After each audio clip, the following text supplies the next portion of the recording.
If you work in business or you're a project manager, then you're probably also a professional conference call attendee. So we spend a lot of time on calls and meetings, and I've noticed that there's an archetype. There's types of people that attend all of the meetings.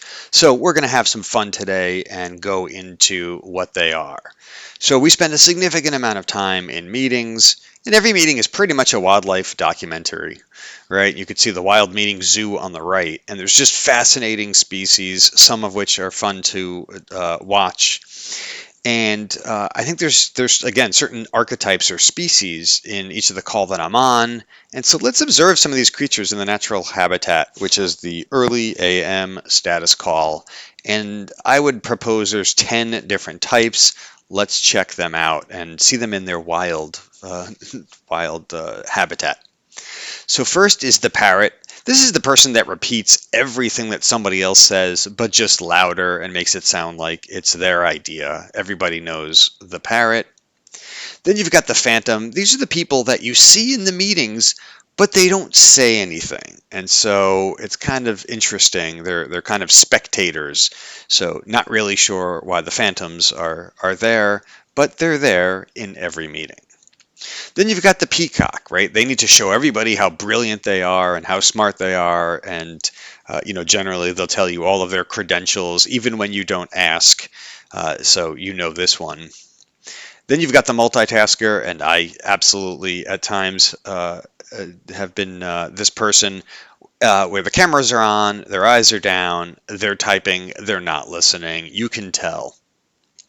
Then you've got the lost one. These are the people that really just don't understand anything you're talking about and are constantly asking questions and clarifying questions that people have already talked about or that everybody else on the call knows, and it just takes the call down the wrong path and really sort of stalls progress.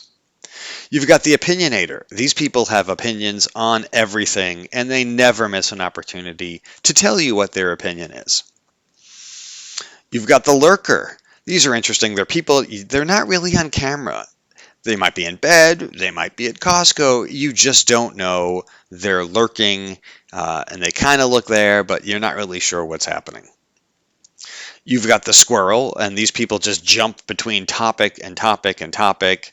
I require structured conversations. These people drive me bonkers because they're all over the place, and really hard to facilitate and keep the meetings on track. You've got the philosopher, and these are the people that take a simple status update or a simple topic, and it becomes a whole TED Talk where they tell you all about their philosophies of life.